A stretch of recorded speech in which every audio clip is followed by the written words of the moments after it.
안녕하세요.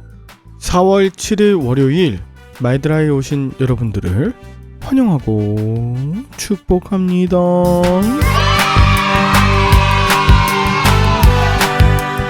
어제 우리 열림교회 공동의회가 있었습니다.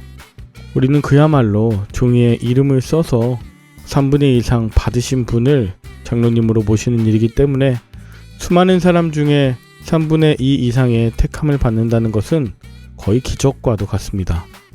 그래서 우리 교회는 장로님들이 거의 10년에 한 번 나올까 말까 하는데요. 그런 것을 감안했을 때 저는 참 감사하고 다행입니다. 어느덧 제가 담임으로 부임한 지 1년이 다 되어 가는데요. 하나님께서 귀한 동역자 허락해 주신 줄 믿고 앞으로 맡겨진 사명 잘 감당하시길 기도하며 저도 당회장으로서 최선을 다해 지도하도록 하겠습니다. 아울러 이번 한 주간에는 마태복음 24장과 25장 그리고 26장 13절까지 부분적으로 나누어서 묵상하고자 합니다. 오늘도 여러분에게 주실 생명의 말씀을 기대하며 오늘의 마이드라를 힘차게 시작해 보도록 하겠습니다. 자, 출발!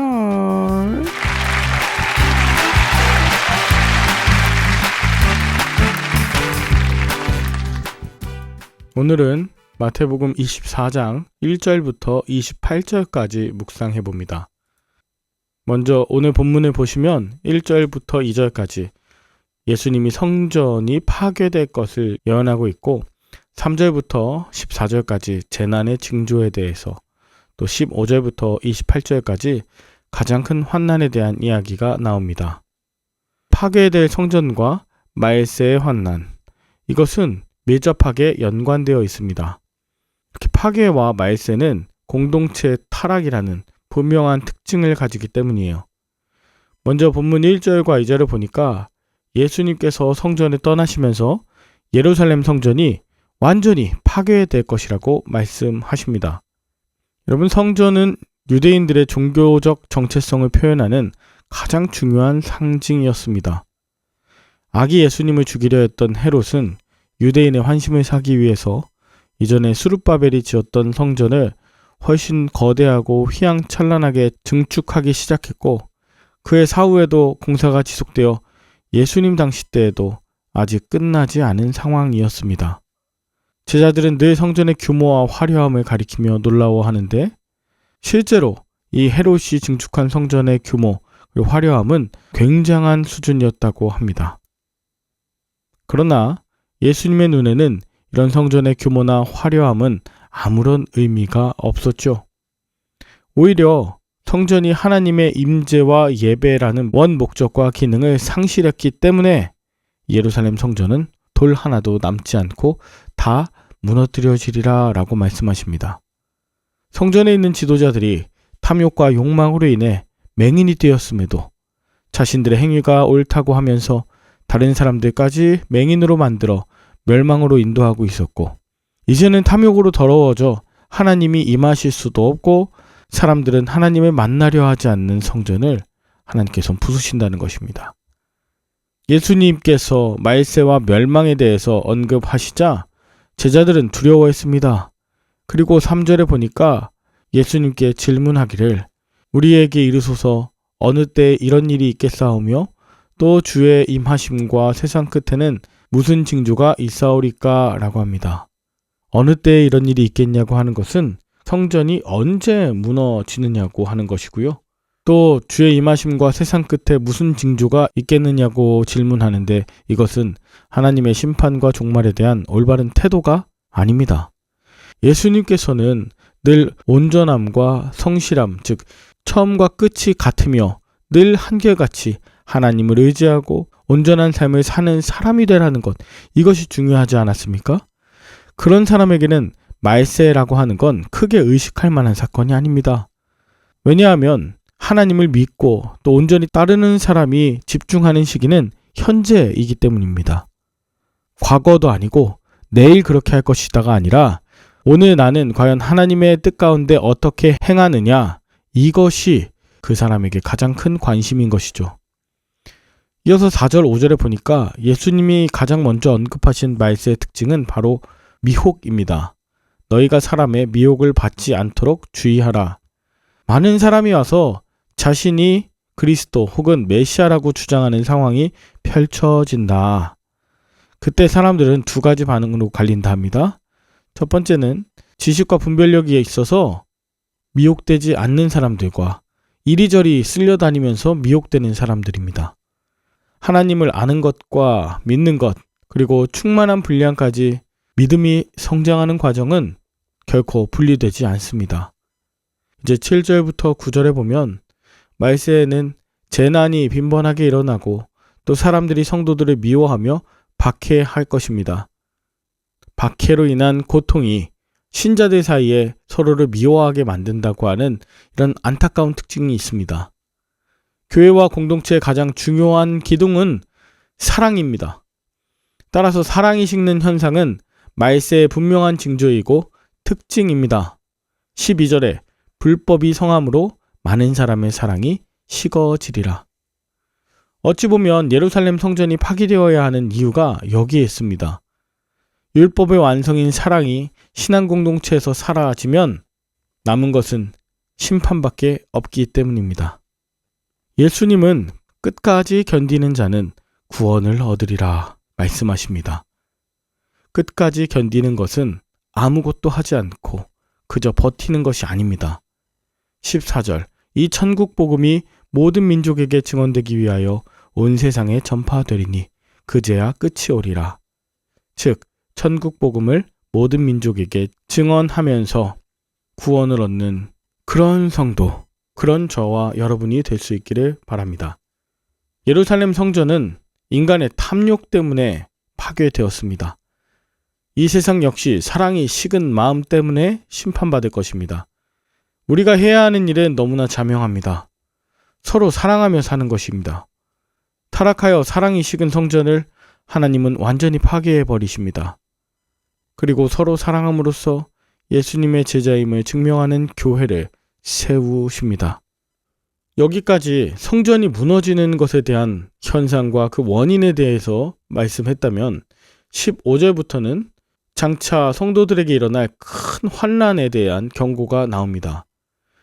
예수님이 십자가를 앞두시고도 환난에 당한 성도들을 걱정하시면서 15절에 보니까 멸망에 가증한 것이 거룩한 곳에 서는 사건의 시작으로 환난이 시작된다 합니다. 실제로 AD 70년에 로마의 티투스 황제가 예루살렘 성전을 장악하여 성전을 모독하는 사건이 일어났습니다.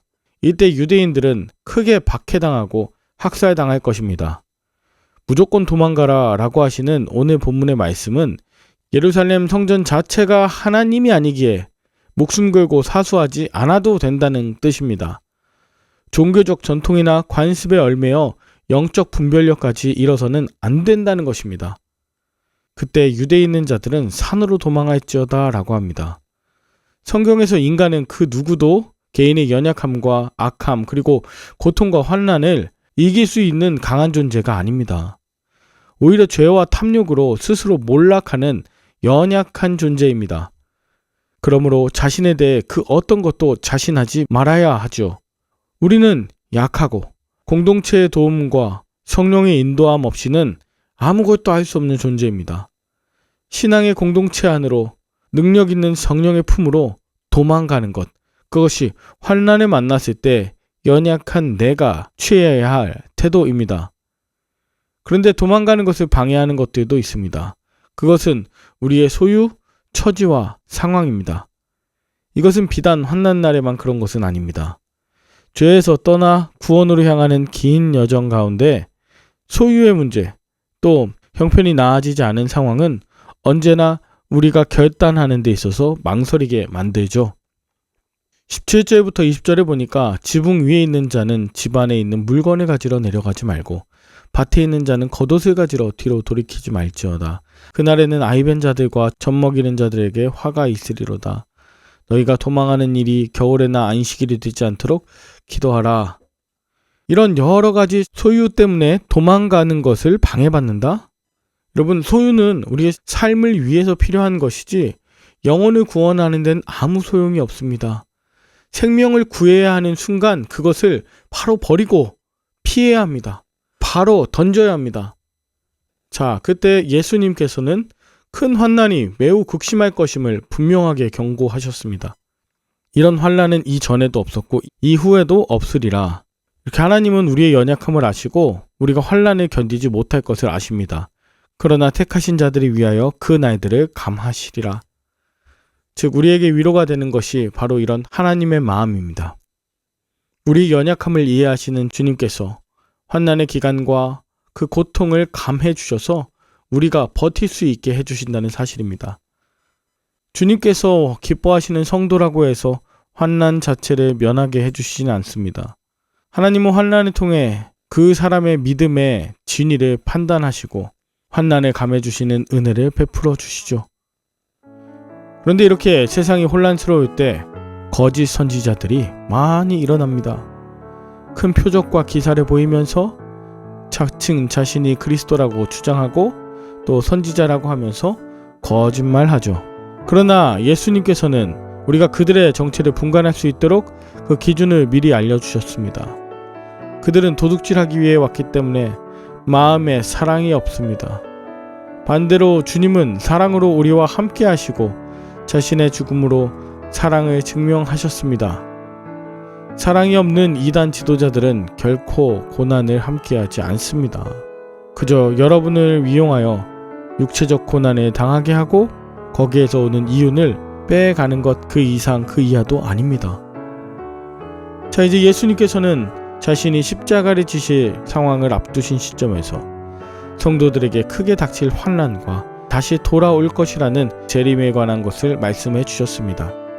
이 교훈들은 여전히 우리에게 유효합니다. 혼란스러운 이 시대에 우리는 예수님의 가르치심을 다시 한번 깊게 새김으로써 영적 분별력을 가지고 예수님만 바라보아야 합니다. 성전이 무너지는 듯한 상황, 또 재난의 징조가 있는 큰 환난을 경험할 때 당황하거나 두려워 말고 오직 예수 그리스도만 의지하십시오. 그 모든 일들을 통해서 하나님은 신앙의 옥석을 가리시고 하나님의 나라를 일구어 가할 것입니다. 함께 기도할까요? 하나님 아버지, 감사합니다. 우리는 때로 우리의 교회 예배당을 성전이라고 하면서 그것이 무너지거나 그 안에서 예배를 제대로 드리지 못하면 하나님의 영광이 끝났을 것이라고 착각합니다. 환난을 당할 때 하나님께서 나를 버리셨다고 착각하기도 합니다. 그러나 오늘 본문에서 예수님이 그 예루살렘 성전을 돌 하나도 남기지 않고 다 무너뜨린다고 하셨고, 그리고 재난과 환난을 당할 때 그것이 진정 하나님이 역사하시고 또 구원을 받는 때라는 것을 잊지 않게 하옵소서. 물론 이런 상황을 마주한다면 너무나도 두렵고 힘이 들 것 같습니다. 사랑 없는 거리를 지나고 끝까지 견뎌야 하며 모든 민족에게 복음을 전하는 그 한 사람이 된다는 건 정말 쉬운 일은 아닙니다마는 하나님 맡겨주셨사오니 이 일들을 잘 감당할 수 있도록 능력 위에 능력을 허락하여 주시옵소서. 감사를 드리며 예수 그리스도 이름으로 기도 올리옵나이다. 아멘. 오늘도 좋은 하루 되시길 바라며 저는 내일 다시 찾아뵙도록 하겠습니다. 샬롬.